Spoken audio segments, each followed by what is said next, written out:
The Detroit Institute of Arts is one of the most highly regarded art museums in the nation. Established in 1885, it has a collection of more than 60,000 works, including the famous Diego Rivera murals. Not every community has a museum as rich and wonderful as the Detroit Institute of Arts. We are very fortunate to have the DIA in our community.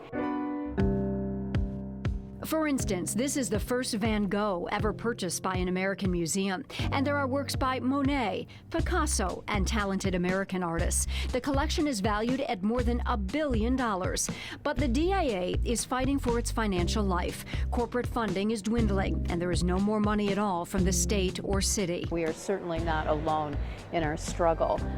What we have done here is what so many families and businesses have done. We've pared our budget back as far as we can. The Detroit Institute of Arts is asking all of us for help. They're hoping to put a millage question on the August ballot in Wayne, Oakland, and Macomb counties. If it passes, owners of a $150,000 home would pay another $15 a year in taxes. If the measure fails, I cannot say that we would absolutely close the museum, but what I can say is that we would probably reduce hours severely.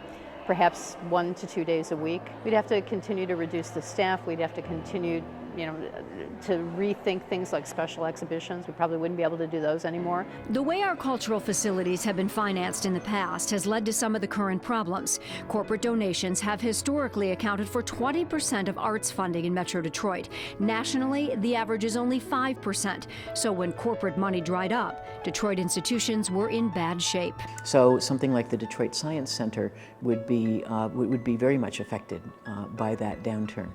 The Detroit Science Center closed its doors last fall. Efforts are underway to find the money to reopen the facility. The people working on that project aren't talking about their plan or their chances for success. People have been very creative and found ways to be able to keep going and not lose these important assets in the community. But the longer the Science Center is closed, the tougher it may be to reopen it. It is always easier to keep an organization going than to start one up.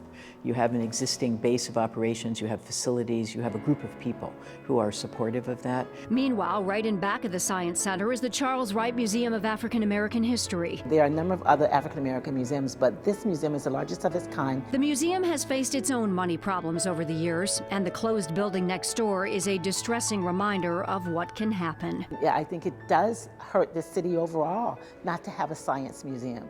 And of course, it's very sobering and makes us make sure that we get out there and get, and beat the bushes. But the building and the collection are owned by the city, and the new financial review team could make big changes. We don't know whether it's going to have an impact on the funding or not, and we just honestly don't know. So the message is, if you're inspired by culture and the arts, it's time to act.